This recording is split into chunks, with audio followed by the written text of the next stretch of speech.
Excited about how she looks in the light. We recorded the meeting. Good. So I think what we're going to do is we're going to do a mock buyer presentation. I haven't not done one in 3 years, so this will be fun. And then we're going to bring Keira up, and Keira is one of our top agents at Caul Group. Are you going to shut that, Allison? Thank you. And she's going to talk about maybe like after, like we've met or whatever, and then she's going to kind of show people how she gets buyers under contract. We're going to ask her questions and then hopefully our wonderful audience in-house and on Zoom can ask their questions. Because I think the biggest stressor with buyers is, getting them to sign by our agency, right? It's like, we want them to commit to us, so we're not wasting our time. We're not spinning our wheels. And I get a lot of questions like, how do you get them to sign? How do you get them to commit to you? And I think the reality is this: when I think of my career, I used to love helping buyers until I didn't, right? So I loved them until I had so many that I didn't love them anymore. And then I started to love getting listings, and you've done both. And for me, it was more of a time thing. Like, I knew I could meet with a seller.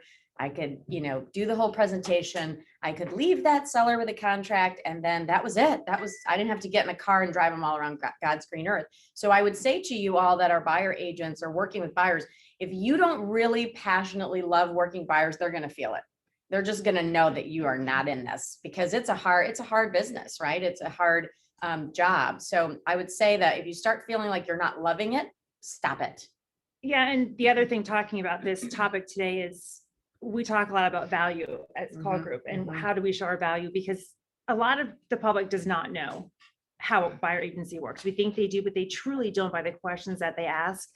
And unfortunately, for some other agents out there, they are meeting our agents and they are wanting to get out of buyer agency, and they're saying they're not helping me. They're not telling me they have this is a terrible market for them, and they just feel like their agent isn't helping them. And their agent's probably amazing and doing exactly what they're supposed to be doing, but they think that they're not, because they're not getting under contract, or they're not saying the right things. They don't know the numbers. And so we're finding that, well, if the consumer is doing that to other agents, we don't want them doing that to our agents. So how do we show our value immediately? How do we make them feel comfortable with us and keep them in that long haul? Because there's nothing worse than working with somebody for 6 months and all of a sudden saying, hey, this just isn't working anymore after all of your time and energy. So we really try to focus. We've been really focusing on that because we're seeing it on our end for other agents out there. Yeah. And think about how it sounds to a buyer. You're like, hey, I want to meet with you. And then all of a sudden you're shoving a contract in their face and saying, sign this. It's sort of like going to a car dealership where you want to see a car, right? And you go to the dealer and you're so excited, right? You're so excited to drive the car and see the car, but the guy or the gal salesperson says, you know what? Before you buy this car, let's go meet with the finance department. Let's see if you can buy the car. It's like, no, I'm not excited about that. And who is that for? Is that for me to make sure that I get my commission check? Or is that for the buyer to be excited? So be excited about what they're excited about, which is going to look at houses. So my whole thing was, I wanted to get them in a mood of excitement, and I wanted to bring them to a place where they could be excited about it. So a lot of us have offices, some of us don't. I would say do these meetings if you can. Find 4 or 5 different model home communities where the model homes are available to you by lockbox or by asking the on-site agent. Bring those buyers to a model home where they can touch and feel and see beautiful closets, and they get excited. It's like, if I'm going to go dress shopping, I'm not going to go to a car dealership. I'm going to go to a dress shop, and I'm going to be touching and looking and trying things on. Take them to a house if you can. Starbucks, it's a little messy, right? It's a good idea. No, I never told you that. No, I told them that. I haven't told you guys that. Thank you. I tell all my agents that are in Frida Builders that. So, okay, everybody. Note to self. Okay, so, because here's the thing. People think that you should meet in stuffy, cold offices. How many times do I see people meeting with our clients here? We don't. We meet them at houses. And usually what you're doing is meeting them at the first house they want to see. But think about meeting them at a different community, right? A beautiful, even if they can't afford it, it doesn't matter. It gets them into inspiration. Yeah. Oh my God, honey, look at that tile. Oh my God, look at this floor. Look how beautiful this home is. And then they're imagining themselves living in that home, and they're not going to buy it, but that's okay because they don't buy the first house we show them anyway. So use the model home communities around your area and go meet them there and get them excited. So that's the first thing. And the second thing is, again, get excited about what they're excited about, not about signing your stupid buyer agency contract, which we want them to sign it, but we only want to sign that when they feel, or they're going to only sign it when they feel that you're committed to them and you're going to bring value to them, not here, sign this because I need my commission. So just really think about that mindset of where the buyer is coming from. And this is not about you. So I haven't done this for 3 years because I just stopped working with buyers a long time ago, but we're just going to roll through it. And just, if I were to meet a buyer today, what would I say to them? So we're going to pretend we're in this model home. I have no clue. I mean, maybe I met you, you were a lead on the phone and I got her to an appointment. And so we're gonna start. So Mackenzie, thank you so much for meeting me. I'm so excited to get to know you personally and what your goals are. I love working with buyers. There's nothing that makes me happier than finding you a home and watching you and your family just get excited about it. I typically, just so you know how I work, I only work with like 5 VIP clients. There are so many buyers out there in the market right now. There's only one of me. And so I really want to be dedicated to you. So I typically just work with 5 and I have 2 spots right now. And I just want to meet you and see if this is a good fit for you. Most importantly, you're interviewing me and I'm interviewing you. And if this is a great fit, I can't wait to get out there and help you solve your home buying, issues. Okay, sounds good. Okay, good. Don't say issues. That's bad. That's bad. We don't say issues. It's been 3 years. It's been 3 years. See, I said I'm going to fall on the sword today. Home buying options. So At the model home, we've never done before. We've never done that. Okay. Okay. So tell me a little bit about what you're looking for, particularly in the house that you ultimately choose. Like, what is important to you? And I would have a notepad and I'd be writing this down. Well, but I don't we have something in there. Oh, that good. you can write down. Where notes is on. it? Uh-huh. Mhm. Maybe you should have been the agent. I should have been the buyer. It's not I in don't here. see it. See, I looked through my baggage. Excuse me. I'm going to write it here. Okay, excellent. Okay, here we go. End scene, start scene. Yes, just like we kind of talked about on the phone of the house that we just saw down the street from the model home. Okay. We're definitely looking for a big backyard. We think Okay. ultimately we definitely want to put a pool in. Don't have Awesome. to have a pool right now. We have 3 young children. Our goal is to stay in this house, grow in this house. I told you the school district, that was important to us. And so we're hoping to just kind of, anything can happen. We're moving here from California, my husband's business. We didn't expect that to happen. Yeah. So we're just here to really look at the area. Newer construction is Okay. kind of what we're looking for. Awesome. 4 bedrooms, don't really, what I've learned and from what I've heard is the more specific I am, the harder it's going to be. So we're really kind of open, but deal breakers for us would be a lack of a backyard that we can't put a pool in. Yep. Love the community feel, sidewalks, see our neighbors, if there's a pool in the neighborhood as well, that would be great too. Mhm. But Okay. overall, just what everybody wants, open concept, Yeah. bright, light area, just enough space for my family to grow. Yeah, I love that. So really the number one deal breaker is that yard. We have to be able to put a pool in because you have a pool in California. Correct. Yeah. Okay. So as long as we focus on that, and I usually do a rating system. So if I'm showing you houses, we'll walk through the house and at the end of it, I'm like, Mackenzie, is this a 1? Like, I'm done with this house. It's dead to me. 10, I'm ready to make an offer. What I like to tell my buyers, if you're between a 6 and a 10, we should probably put it on the list to maybe come back to it. Alright. And right now, I mean, 5 years ago, I could show you 50. Today, I might show you 5. And Okay. I hate to say this, but we got to pick one. We got to pick it fast. So we can't really think too long. Okay. And so if I can get you 70% of the things on your list, being number 1, we have to have the big yard, but 70% of things, I mean, we're in the green zone. We have to put that home on a list. Okay. So I really want to make this a strategic search. And so we'll look at the homes and literally right after we leave, I've got a little survey and we'll just boom, boom, boom, write it down. And then that way I'll keep that file and then we can come back to revisit as you're learning what's out there in the communities. Oh, okay, sounds good. awesome. And then schools are important. And tell me again your kids' age. So we have 10, 7, and 4. Oh, awesome. Boys or girls? All boys. Oh boy, how fun. Yes. Boy, mom. That's Hey, why I hey. need a big yard and a pool. Yeah, yeah. Okay. And just so you know, pools right now, if we can find one with a pool, awesome. They actually go uber fast because our pool builders are taking about a year Okay. to build a pool. So it's going to take some That- time. That's what we figured. That was Okay. kind of I first really wanted a pool. I've been looking, of course, on Zillow and seeing and Mhm. there's not a ton out there or they're gone in, Yeah. 12 hours sort of thing. So definitely just the idea of it. And if we're in a neighborhood with a pool, then that's fine too. Awesome. Awesome. I'm very excited about that. Tell me what's really important to you about the agent that you ultimately choose to help you on this journey. I think honesty. Okay. I appreciate that you're telling me that we need to act fast. That goes against a little bit of how my thought process is. That might be hard for me, Yeah. but I appreciate you telling me that this is how it is. Just kind of tell me what I need to do and I'll let you know if I feel comfortable doing it. So that would be the most important thing. Communication, I guess, will be important.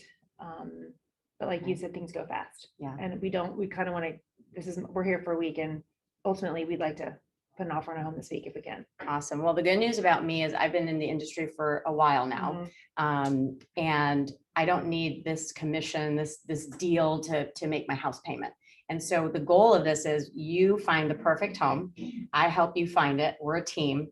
At the end of the transaction, I want to have you go, wow, she fulfilled her promise. And any human that I run into for the rest of my life that says the word buy a home or sell a home, I'm going to think Tina Caul, and I'm going to pick up the phone and I'm going to call me immediately, because this is just the first start of our relationship. Like really my goal is to get referrals. And if I don't do a bang up job, you're not going to want to refer me. So fair enough. So yeah, that is what I'm looking for in this relationship. So hopefully I deliver on that promise. Okay. And then you can deliver on the promise of helping me grow my business after we're done. Absolutely. Deal. Thank I you. love that. Okay. Awesome. So what I'm going to do now, I'm going to show you in the price range. So you were talking about 800 to $1 million. Yes. Okay. We have a little bit of wiggle room in there, but we would ultimately like to stay in that price range. Okay. So I'm going to show you right now, not so much what's available, because obviously we've got time and this is your first time visiting the communities, and I've mapped out some of the communities we're going to go look at today, just to give you a general idea of where we are, what's around you. But I've pulled up on my computer, I've pulled up on the screen or my computer. These are the homes in the area that we looked at with the schools that you want that have a good size yard that would fit a pool. These are the homes that sold in the last 6 months. So I want you to see what you would have purchased, right? Kind of give you an idea. And I just want to go through a few of these, and then maybe you can tell me, yeah, I like that, or ugh, I don't. Okay. And then we're going to look at what our home's selling for, list price to sales price ratio, because I don't want you just to believe me.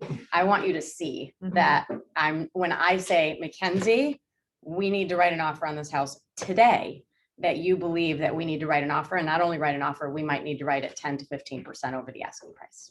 Okay. Okay. Because homes are selling just in our team alone, 106% of asking price, 6% over, but we have seen them go 10 to 15, depending on, do they have a kickbutt pool? Do they have the perfect yard? Are they in the perfect location? And everybody probably wants the school district. Yeah. And again, all of you West Coast people are coming over to the East Coast now, and you're keeping us in business, which we appreciate. So, so here are the homes. So what do you think about this one? I don't like, it feels dark to me a little bit. Okay. Maybe a little bit more updated if I could. Yeah. Like you're asking like, a little closed off. You're asking like perfect world here, right? Yeah. I just want to know what you think of this kitchen. What about this one?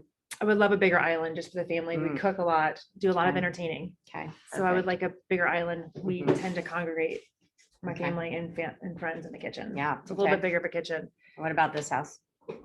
I love that there's back stairs. Okay. Yeah. That just to have the kids go upstairs the back way. I love the big bonus room instead of a loft. The other house had a loft, and I like that there's an extra whole room for the bonus. Would be good for this one. But yeah, this would be a contender for sure. Great backyard. Good. That we could put a pool in. Perfect. So excited. So we go through that. And then I've also pulled those 3 active properties that we already talked about when I talked to you on the phone, because obviously you called about that one house, Correct. Which is now gone. So we're going to see 3 more today. And then what we're going to do is kind of just reassess and reflect on those properties. But here's the great news too. If you decide you want to move forward after our visit today, we are a brokerage. We have 1,200 agents in our brokerage. We're actually the largest brokerage in Raleigh from an agent count perspective. Okay. And you might go, so what? This is the good news. He who has the most agents controls the inventory. So we actually have a database of off-market properties that are not even on MLS, on Zillow, on Trulia, on Realtor.com that you haven't even seen. So I'm actually going to go dig in that database, and I'm going to see what's coming soon, because there are sellers due to COVID, or just they don't want to clean out their house, or they just have to go, that want to sell a home and not bring it to market. And I would love to be able to show you 1 or 2 of those. Absolutely. And we don't have to fight over it, right? Instead of fighting with 15, 20 offers, we might only have 1 or 2. So that's another benefit that we will bring you as an organization, in our company. So I want to make sure that that's good for you. The other thing that I want to tell you is you're not only hiring me, you're hiring a team. So I'm going to go the team route. So this is our team, right? You're not only hiring me, you're hiring a team. So we have all of these awesome people, and I would have their pictures. And so my focus is on you and you solely, because I have 5 amazing administration people that are like on the back end doing all the paperwork. I actually have 3 dedicated people that are directors of first impression. So when a lead comes in, like a seller lead for you, and they want to sell their home, that person's getting serviced immediately. And then they're sending out like this, big blast to all the 25 people on my team. And they're like, hey, we have a new listing coming up. Who do we have? So we're constantly working together in unison as a team. So I can really focus on hunting for listings at night for you, and then servicing you by going out and showing you properties and being your advisor. And then the other thing is we're a very proactive team. So I've been taught to not only look at what's available, but also dig for you. So if we come out with nothing today and you don't find the house that you want, I literally am going to take the 2 neighborhoods that you love, and I'm going to give them to my team of ISAs, inside sales associates, and myself, and we're going to call in the neighborhood to try to resurrect a seller that might be thinking of selling. So I want you to know that if you hire me, I'm a very proactive agent. I'm not just going to stand by and wait for you to send me properties. Okay. That's I appreciate that. Yeah, Thank one you. of the biggest complaints. So, Yes, it is. all right, perfect. Any questions so far? No, I have a lot of questions. Probably, I know I hear that North Carolina is much different than California, so I don't know if this is the time, to do that. I've heard about this due diligence. I don't really understand what that is, and so I've heard different stories. We've had, like you said, many people from California moving here. We know people who have, and they're just like, you have to.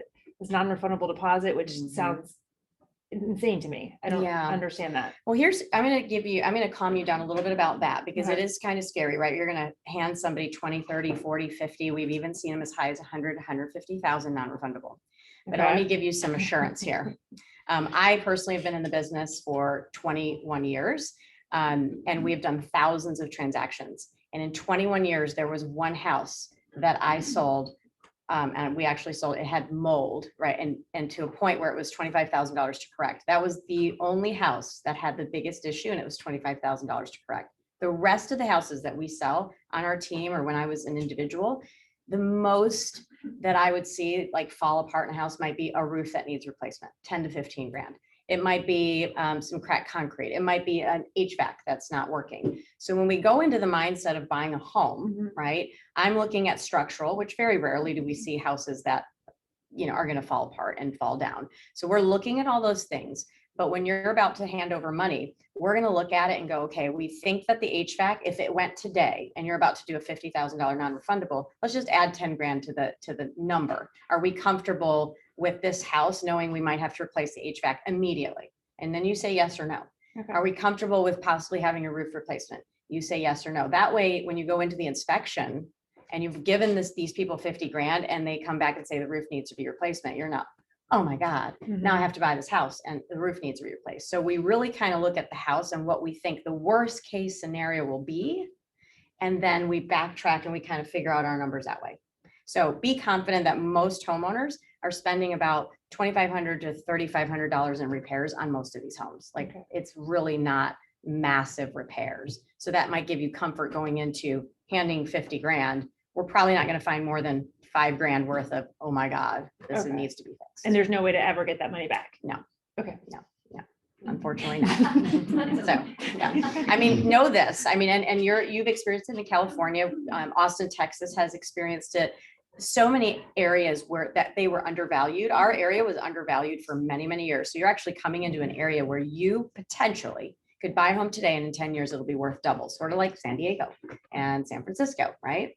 So that'd be great. I mean, right. And so, and it very well could happen because we were undervalued. So now people have discovered that North Carolina is an amazing place to live. I mean, you can literally get from the beach to the mountains in 6 hours or 7 hours across our entire state. So it's kind of neat, the topography and the land and all that stuff. So I think you're going to love living here, but don't feel bad that you're going to have to make a quick decision.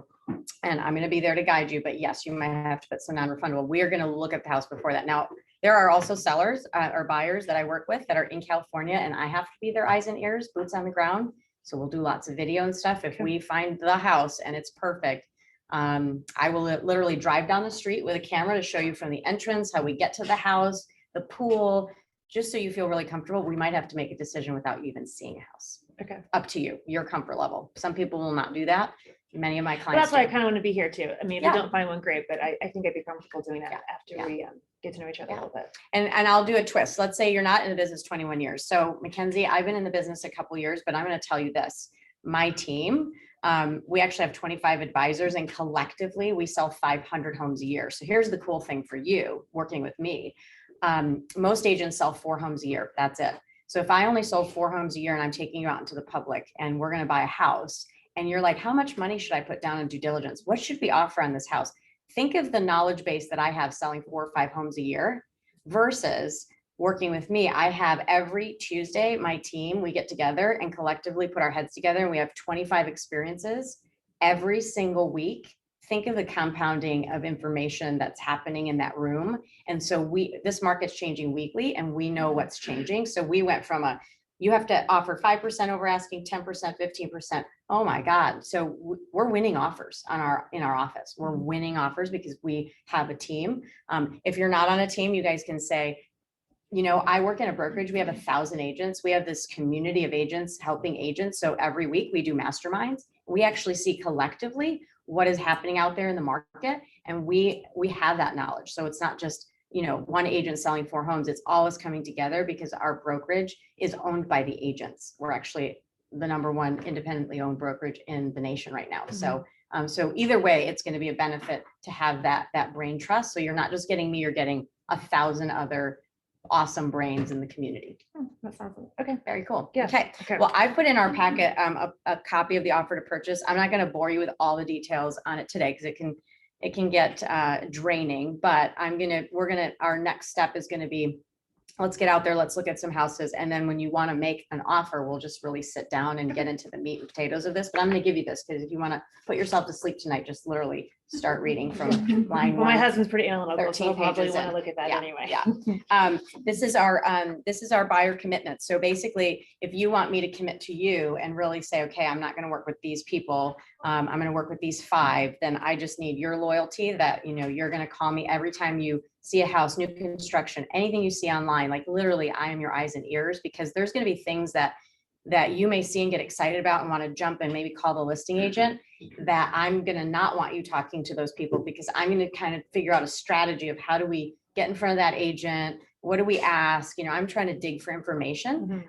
So I don't want you to get in there, get excited, and then show our cards.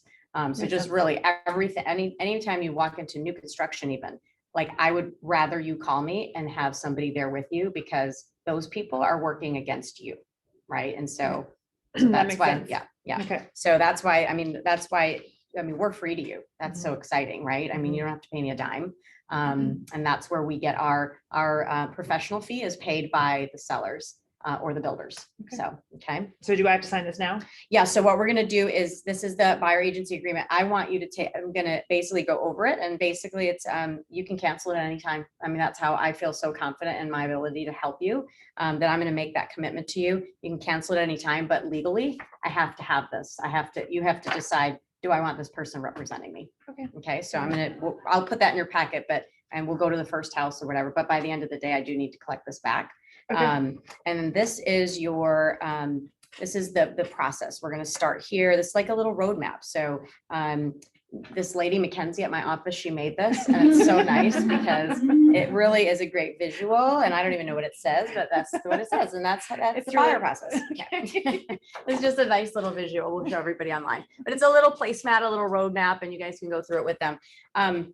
Because 40% of the calls that we get are new first-time home buyers. yeah, So this yeah. is really for a first-time home buyer. And I would probably spend more time. I'm not going to bore everyone to death, but I would spend more time now. I would go through every little process. So pre-approval, then we find our home, and and I might ask a little bit deeper. I know you said you were talking to a couple lenders. You wanted to use this online lender. Let's talk about that. Wells Fargo, right? And I think we that's, bank with them, and we just have all of our information with them. Yeah. So I just thought it'd be easier to keep everything there with Wells Fargo. I love that. And you can absolutely use Wells Fargo. May I share with you a tip that might help you win more offers though? Sure. So in our market, we have local lenders, and the local lenders and the agent all know each other.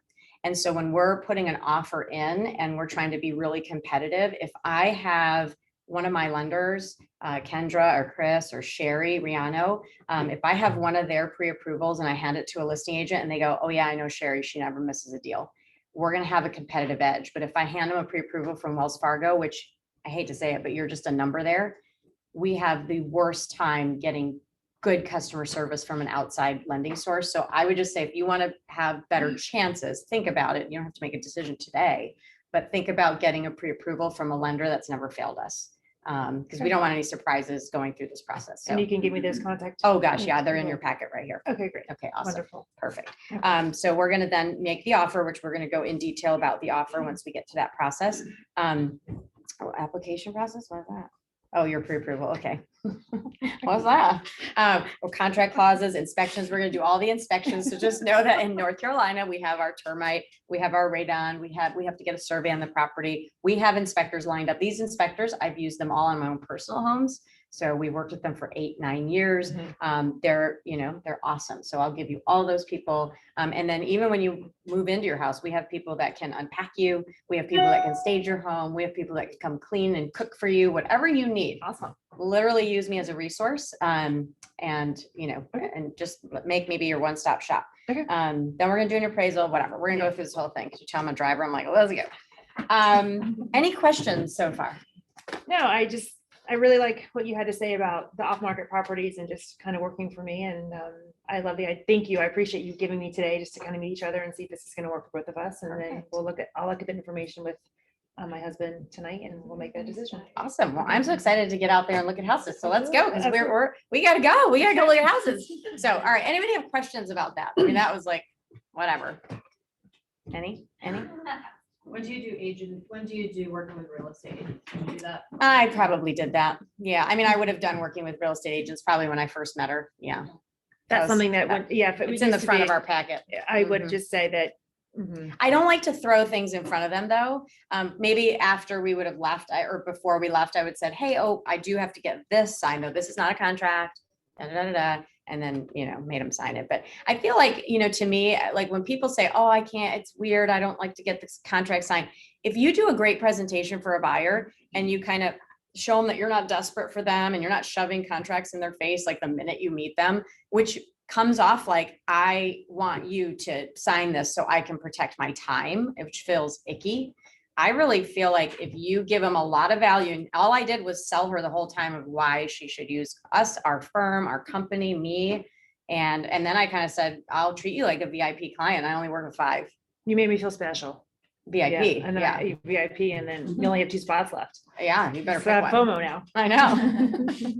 So, Yeah. Allison. With the working with real estate agents, for sure, I use that as a way to show like dual agency or designated dual, and how we have 1,000 agents and we have, this big group of people. So we want to make sure we can get those marketing properties on and off. So that's kind of how I've spent that to where I can talk about it and still show value. Yeah. And I That's make great. the comment just saying, this is not a contract. I just need to show this to you. I have to show this to you. This is part of my job. And Yeah. this is what agency looks like in North Carolina.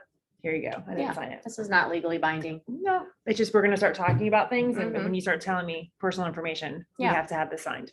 And if you make them an offer they can't refuse, right? We were just talking about that. Mhm. Offer they can't refuse is this, you can terminate this at any time.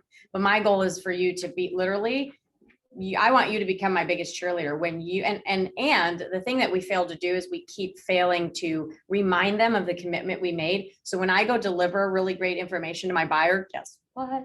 We got the offer, you got it, woohoo. Then I want to kind of go, okay, congrats, whatever. If you run into anybody that's thinking about buying or selling, will you remember me? And you want to kind of just ask them. You keep asking them. You're literally training an army of people to hunt for you after the experience. Don't ask them at the end. You got to keep training them. That's what my coach would say. Like, keep reminding them, did I do a great job? Did I do a great job? Yep. Okay. This is your commitment to me, was to find me a buyer, to find me a seller. I And found they you want a to, house, you find me a buyer. Oh, yeah. yeah, they want to reciprocate that because you've done a great job for them. So I think that's, That is something we could all work on. mhm, Is the mhm. referral part. The referral part. Yeah. I had a great thought and it just escaped me. This is 40. All right. So any other questions? Are there any questions? How do you find out if there's any questions in the world? Oh. Checking. Oh, Are you checking the chat? Okay. Yeah. okay. They said they love your visual. My visual. Oh, well, actually, and Oh, yeah. it's Mr. Sottini made this. Oh, Mr. Zottini made this. Yes, not Thank you, Mrs. Mr. Zottini. Yes, he did it, but We did a great it job. was a collective Of effort. course, an analytical brain made this because I would never make it. But the visual of me is like, oh, look how Oh, pretty it it's is. so pretty. Anyway, Yeah. okay. Okay. Thank you. Yeah, so I think then, you take them out and the whole time, again, you're just, I want to get to the end of that appointment with her going, like, I can't navigate this market without her, right? And you start bringing up things like, the roads and oil tanks and not scaring them. It's just, this is your value. As you're showing the houses, you're showing them your value by your knowledge. With Caul Group, we took agents and we went and met at a house that we had under contract, and we just kind of practiced what I would do if I was showing a house. Because a lot of times I met customers for the first time at a house. It wasn't here. I was doing this on the hood of the car. If we had the whole hour, back in the day, we used to have a whole hour in a house, right? Now we had 15 minutes. So I would I would have the conversation after they got to meet me at the house. That's when I always brought the folder with me. But we just kind of went through, how do you do this presentation almost for the first time that you're meeting them as you're showing them the house and showing you your value, right? So we have an opportunity as Tina, it would be walking through the house with somebody to say, this is a great house. You know what? I need to see if I can just go through my 1,000 agents that I work with to see if we have any off-market properties in the same neighborhood. And they're going to be like, what do you mean off-market properties? So how do you, if you don't have this opportunity, how are you dropping those nuggets while you're showing the house? Because the other agents are going, oh yeah, you're right. This kitchen is so beautiful. Or they're doing this, they're not showing their value. They're doing what they think they're trying. We also talk about, don't use getting rapport as a crutch with your buyers. So we also think, and because I'm very much a people person, I want everybody to like me. I want everyone to want to be my friend. So, but there's people that don't really want to be my friend. And I had to learn that, but they're not there for me to be their friend. They're there for me to help them buy a house. Right. And so to not show my value through the friendships that I can make with them, or not show my value through the rapport that I build with them, with their children. Being a teacher back in the day, I mean, I could sit on the floor and play with any kid at any age, right? But that's not how I show my value. That's not how I show my value. But just kind of talking about that. So as you're going through, as they're looking through the house, what are little nuggets can you drop? You're looking at the HVAC. They're looking at the beautiful kitchen. You're going to look at the HVAC. You're going to see if there's any cracks in the ceiling, any old stains, whatever that's going to be. And that's just going to be a mental note for you. If they're like, this is the one, okay, great. Then I have a couple other questions that I need to ask the listing agent, because there's a couple of things that I've seen that I want to investigate a little bit more. And they're like, what did you see? Nothing important. I mean, nothing that's scaring me, but just this is what you've hired me to do, to find these things that are coming up. You haven't hired me to love the kitchen like you love it. You've hired me to find if there's anything that I need. So that's how, as at Caul Group, how do we do this as we're showing them a house for the first time? It's kind of what you need to kind of, and get that and be comfortable and confident in that. Yeah, even like when you're going through, like I'm a nerd about solid core wood doors. They're so expensive. So whenever we go show a house with the hollow doors, I'm not gonna like go, oh, these are hollow doors. I like the really solid ones. But when we find one with the solid doors, I'm like, oh my God, these are so expensive. Because again, you're giving them, this is gonna be things they're telling their friends when they buy the house. Look at these solid doors. My agent said these are like a $500 a door, right? They're like, people want to be proud of what they're purchasing, right? So you show them the crown molding and the beautiful millwork and the solid doors, or the brass, not the brass fixtures. We hate brass unless it's brass. So you're really just pointing out the updates in the home. This must have been a premier lot, when it was sold, or this was an upgrade when this development was here. So they have now a story to attach to the house, because they're going to be telling all their friends what they just bought. So if you're showing them the enhancements and the improvements, and these are site finished hardwoods. Do you know what that means? Well, that's when blah, blah, blah, blah, blah. So you're just, again, selling them on the features of the house and showing your value, not going like, ooh, do you love this kitchen? Me too. Do you love this bathroom? Oh my God, me too. Okay, what else are you doing here other than opening the door? You're a door opener, really, is how they look at us. And that's when they'll call Zillow or somebody else if they feel like that's all they need you for, is open the door. Yeah, they need to. Linda in here somewhere? Minda, no. No, but Minda. I'm done, so I can maybe so go. sorry. No, You're done? fine. I thought you were doing this part with Kira. Oh, I am. Yes. Oh, yes, she's just doing kidding. this part. She's not kidding. So anyway, so your point is, don't be a door opener. Really show your value. And I wanted to make them feel like when they left me, they missed me. Like they were not going to go through this alone. I don't care if they were seasoned, and they had bought 3 other homes. And then you want to use stories, stories of Maybe you know, like I could have thrown in there, you know, communication is key. In fact, the last 3 buyers that I put in my VIP group actually came and they were working with other agents and they said that those agents failed to communicate. And so not only will I answer my phone, I actually answer it. My text messages, I have a team. So if I'm ever out of town or at an appointment or whatever, and the most perfect house comes available, I will make sure you get in that house if it kills me. Okay. So just know that it's not just me. Don't hyperventilate. You don't have to call the listing agent. We will get it done. Okay. So again, you're just kind of giving them stories and circumstance. So now Keira is going to come up here and she also has that same feeling. We joke with Keira because she is such a driver and a hardcore agent. We always say, like, you know, the Tom Cruise movie where he's like, you're with me or you're not. So with Keira, if you're with me, you're going to get a house. Without me, you die. That's Keira. So if people like that, Well, she's They been don't know very if they like it. successful in Yeah. this market with so that. come yes. have a seat in the hot seat. Right. Keira. So I think before you talk, let's give them a little bit of a history of how long you've been in real estate, because what I love about you and your story is that you haven't been in the business for 20 years like Tina, and you have found a high level of success. So just let the world know, and anybody here does know you, just how long you've been in the business and just a little bit of your trajectory and how you ended up here, if you don't mind. Yeah, I've always wanted to do real estate, but 2 years ago, I took the plunge and did it. And I got my license January 2020, and I got 40 under contract last year, all buyers. And then right now, I've got 40 under contract as of 2021. So, Mhm. amazing. and they're all So- buyers. Very- I love working with buyers. I keep telling myself that every single day. That's why we're practicing the listing Yeah. presentation, right? But that's not what this is about today, is it? That's Absolutely. right. So, like Keira said, 40 under contract here, and we are in August. We still have 5 months left of the year. So I'm tracking to do 50+ deals in her second year of real estate. So congratulations, that's awesome. But that's a lot of hard work. That's a lot of grit, and that's a lot of having the confidence and knowing what to say Mhm. to a buyer. So Keira is absolutely a driver. There's no two opposite people, but we both have found success in different ways, right? So just kind of talk into the process. You've met them. You guys know here, a call group leads are, provided. So you meet a lot of your leads are cold leads. Like you are meeting them for the first time, meeting them on the phone. So just kind of go through what that looks like from talking to them on the phone, meeting them at the house to getting them under contract. Right. So like I am a D, so it's very, very difficult for me to go sit down and do the whole buyer's presentation. So I really strive on having a telephone conversation and finding out their motivation, their headspace, what type of person they are, then I can adapt, what they're capable of. If they are in fantasy land, can we get to the market reality? If not, then we're going to have a problem. So that's what I really try to get on the same page. Otherwise, we're going to be spinning our wheels. So at the beginning, I think it's really important to be super confident and kind of establish dominance in a way. No, absolutely. And only in a very, very, gentle, kind way, cool, calm, collected, confident.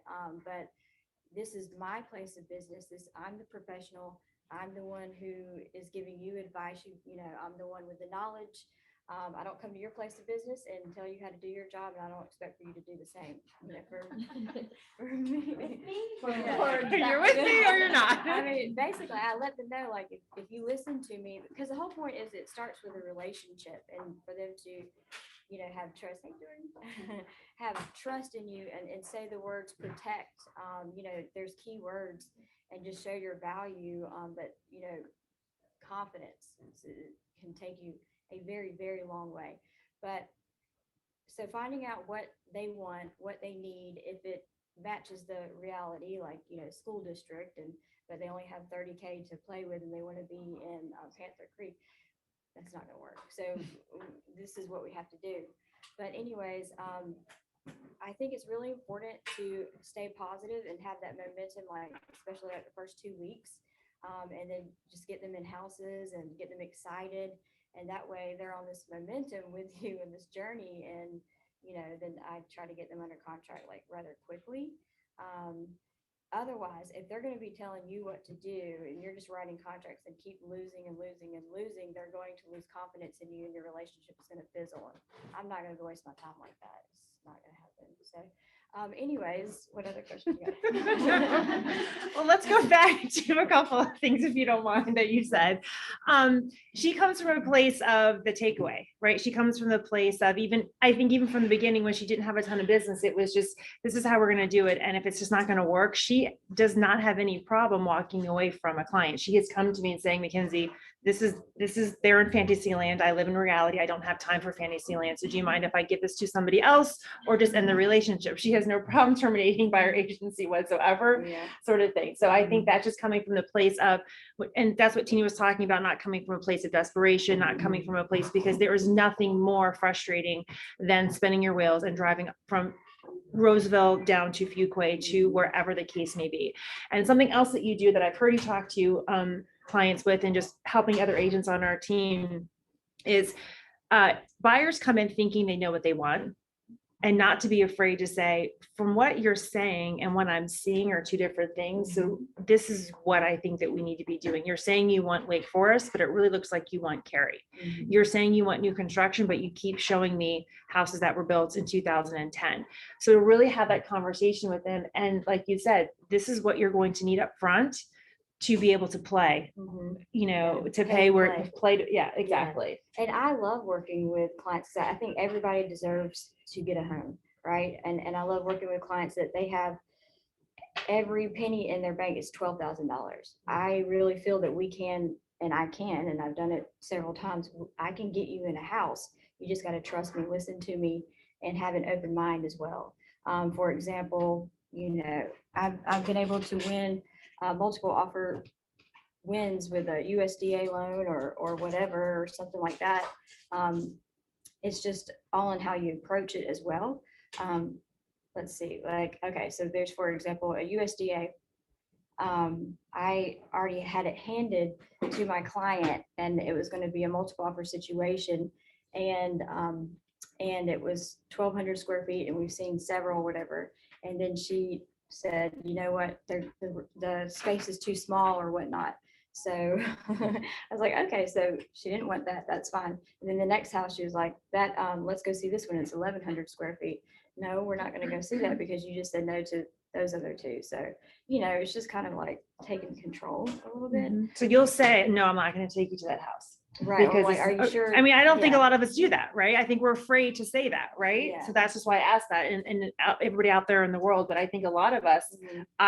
at the beginning I drove all over creation. And then after that, I was like, I'm done driving all over creation. And Yeah. that takes practice to have that confidence to say, wait a minute, you said 1,200 was too small. Why would we waste our time at 1,100 square foot house? You find that it also shows that you're a good listener and that you're actually keeping track of your people, and so they feel like you're paying attention and you are driving them in the right direction. Oh yeah, absolutely. That's Yeah. a really great point, especially right now, because we're getting buyer fatigue. Because I think they start to get desperate.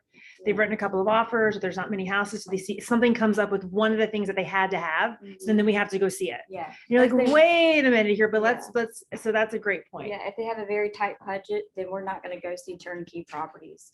It's just not going to, we're just going to keep losing. So let's go look at some properties and have that vision of, okay, it just needs a little paint job. My husband owns a painting company. Okay, I've got vendors in my pocket left and right. Like, all like, imagine just doing this, this, and this, instead of putting 35,000 over that you don't have, then you can in time, build equity by a little paint job or something like that, so it's just about opening their perspective as well too. You're very good at that, opening your perspective, giving them thinking outside the box, and not being afraid to say, if you only have $12,000 in the bank, I can't show you a house in West Cary. There's just no way. And in Cary, if they have a certain price point, but they only have so much to play with, which I always want to know, what do you got? I'm going to ask you some personal questions.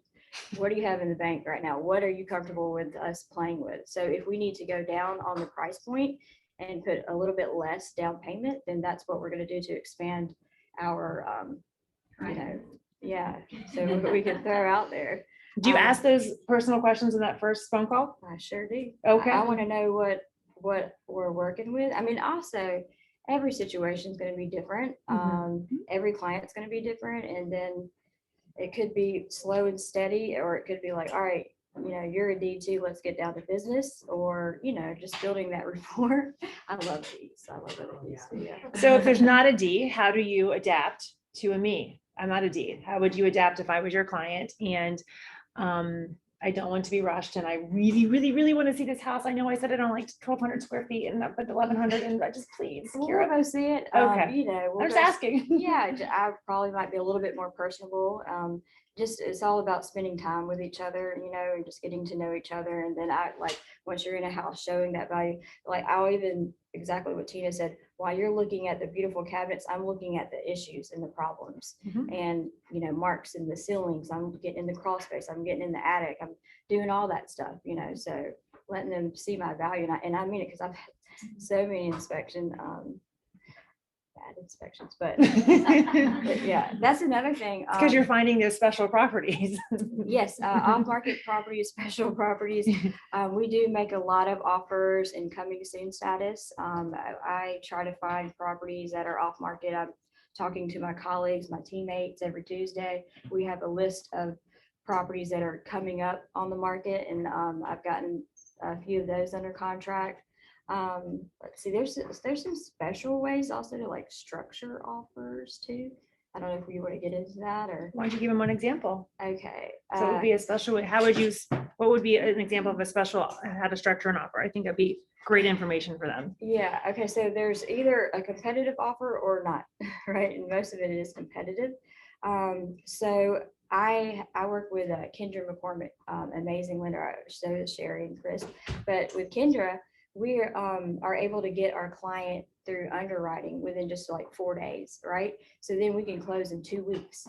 So if we are putting an offer out there in a competitive offer, and we're able to close in 2 weeks and then do a seller to have possession for 30 days for free, you don't pay your first month's mortgage anyways.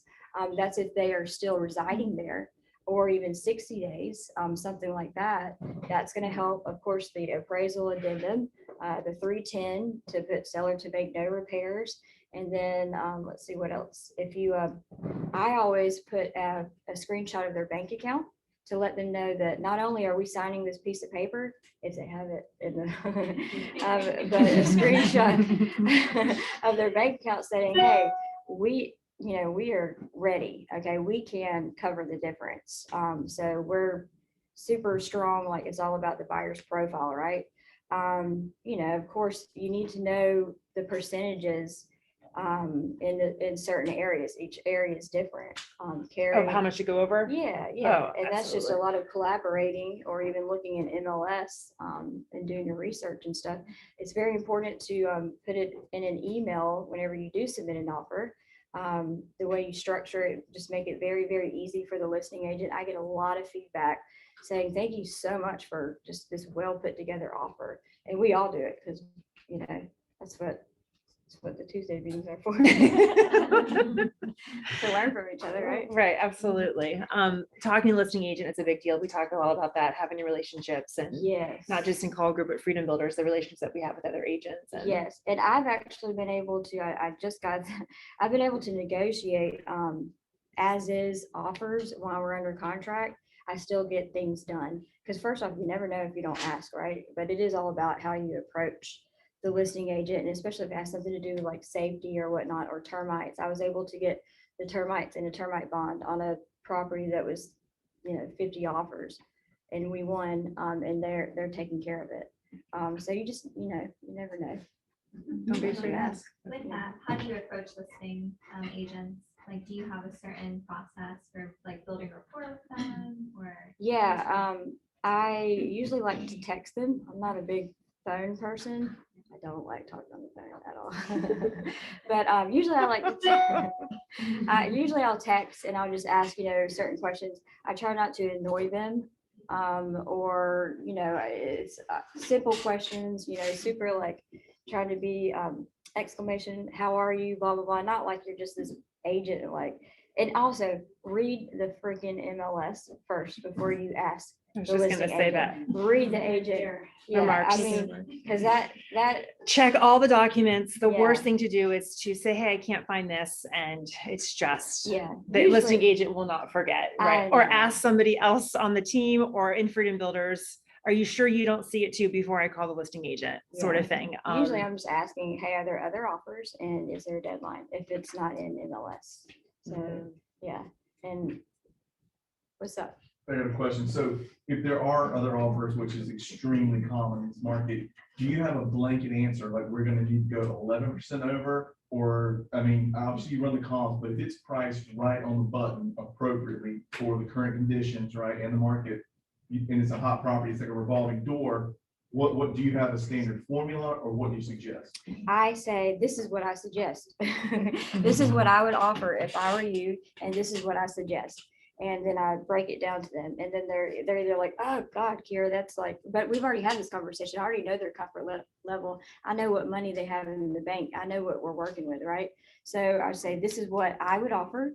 And maybe the first time they're like, I'm not comfortable with that. Can we go a little bit lower? And I was like, are you comfortable? If we do that and we lose it, are you going to be upset? That's a great point. And then, but I might let them do it their way one time. Mhm. And then after that, Sometimes they need to lose. Yes. Reminding them every time. Remember the first way? well, usually they're like, dang, I should have listened to you. All right, we're going to do it your way next time. Great point. So have you ever had the approach where you, so they say, let's just say $20,000 into diligence or even lower, and they go lower on the price as well? Have you ever said, let's go lower on the DD and add that $5,000, we deduct it from the DD 5,000 and let's apply it to the offer price? I mean, have you ever used that approach, or is that? Well, I mean, not really. If they're really tight on the budget, then I'm going to try to make our other terms amazing. Like, high due diligence if they can, or the quick close that way, and the seller to have possession for 30 days. That way their seller is comfortable when they got money in the bank, they're ready for their next chapter, but it's not like a day and a day of same closings or whatnot. So it really just all depends on how we're approaching it. But I'm going to be completely honest. If they have $30,000 and they're trying to stay in Cary, Yeah. and it's like a hot property, we're not going to be doing that. Yeah. Yeah, either you got to call somebody and get some money in the bank, or Yeah. call your daddy, or.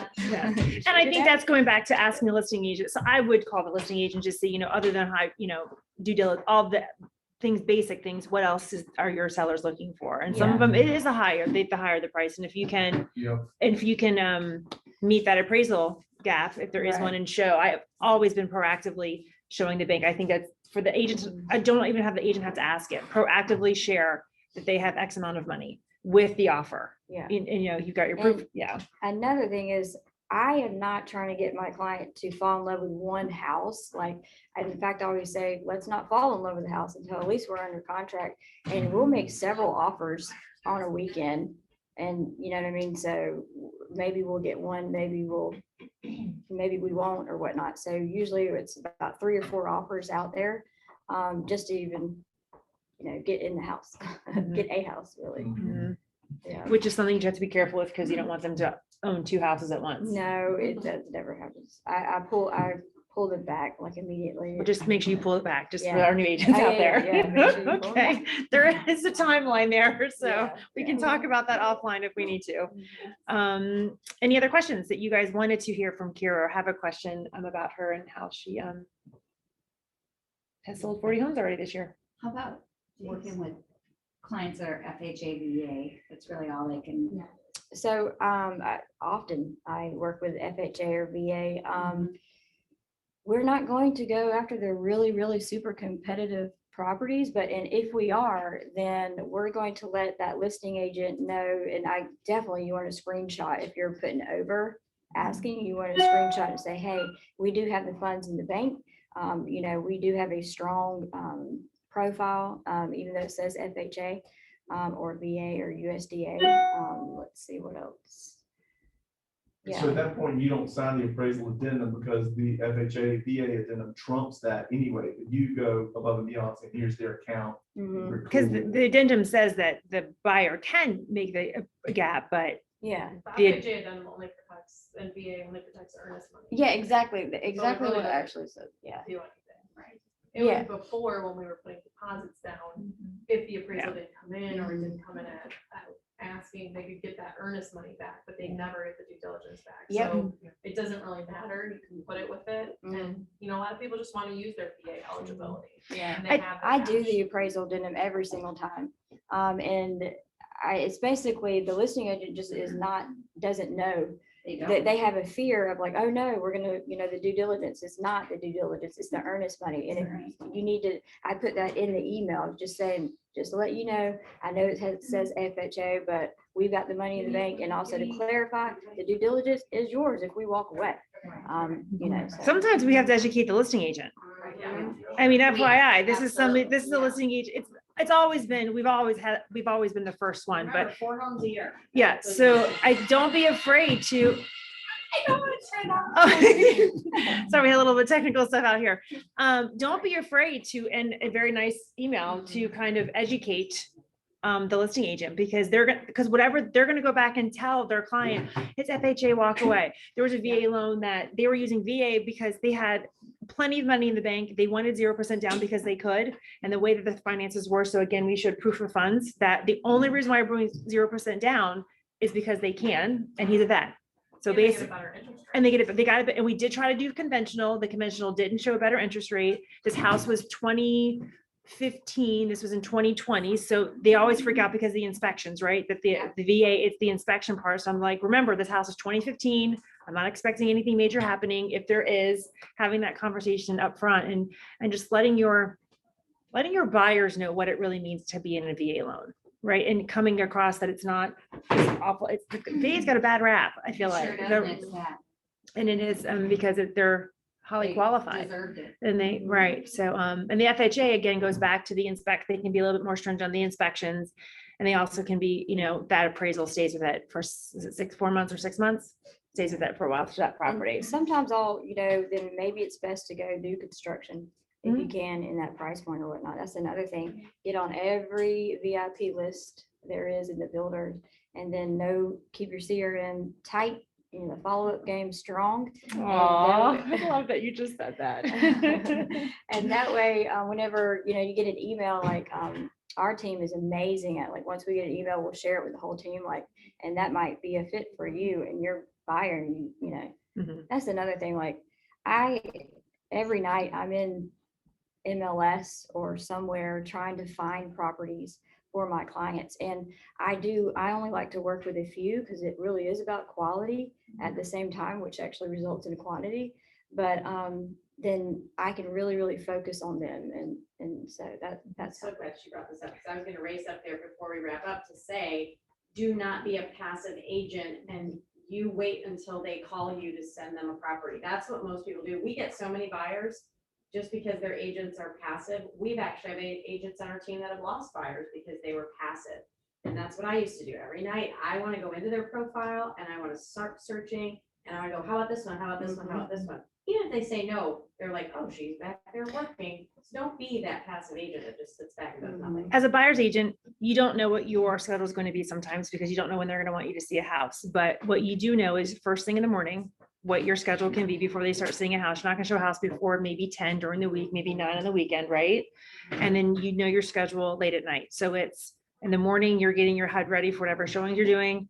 Then you're showing your houses, but then really your work as an agent is between 7 and 10 at night if you're not showing houses. And that's when you're in bed and you have your computer open and you're doing what I was talking to Minda and I, another top producer on our team. We went to Dallas and we were just talking about different things. She's at the same level that Keira is. And the two things that resonated with both of them and having conversations with them is what they do at night when no one's looking. It's that 7 to 10 and we work 12-hour days. It just is what it is. And that's just with 3 or 4 clients at a time. That's with whatever. So just to help you, we talk about time blocking and structure a lot as well. And that's just 2 top producers. That is, it is what it is, really, to be able to put your best foot forward. And it really is, at the end of the day, it's about converting, right? And yeah, and so You don't get paid if you don't yeah, convert, right? exactly. We have to go, don't we? Yeah. No, no, Okay. you're good. Oh, You okay. can wrap up. Okay. And some feedback that I do get from a lot of my clients is that I'm extremely responsive, indisposable, confident, and patient. Shut up, Trevor. Yeah. But yeah, those are the key things I think that really help. Say those convert. words again. Patient, confident, indisposable, responsive. responsive. Yeah. Those are all fantastic words. Yeah. And keep your emotions at bay. Like you are that solid hand and you've got like, you're watching their six, you've got them. Love it. So we do have one more question from the world, Okay. and it's from Darren. He's asking, have you ever won an offer that has a home sale contingency, but they did a higher DD amount? If it won, how did you present it to the listing agent? I did. I basically showed the confidence of the house that was under contract. You know, if it was in a hot market, if it was several times I've won those.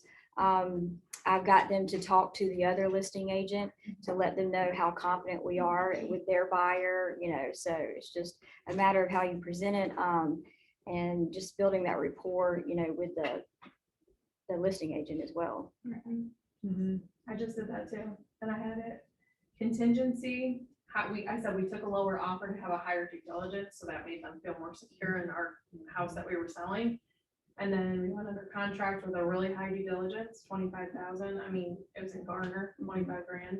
We're just like, we're not walking away. They want it, and it appraised for 27,000 over what we bought for. Wow, nice. So That's it was great. like, we got the whammy. That's awesome. Congrats. But it's being confident and letting them know ahead of time, Yeah. like, that we are strong. Yeah. Right. All right, so I'm gonna wrap this up and just say thank you to Keira. Is she not amazing, everybody? People are lucky to have you, because with you, Aw. they survive. Without you, they die. Say that one more time. Yeah. With me, you win the deal. Without me, you die. You get no house. That's Keira. Yep, she's our pit bull. So thank you, everybody. And thank you on YouTube. I know a lot of people found us from YouTube, but we got our 5,000 followers on YouTube. So Yay. yay. So thank you, everybody. See ya. Bye. Bye. Am I ending this? Yep. Okay. Okay.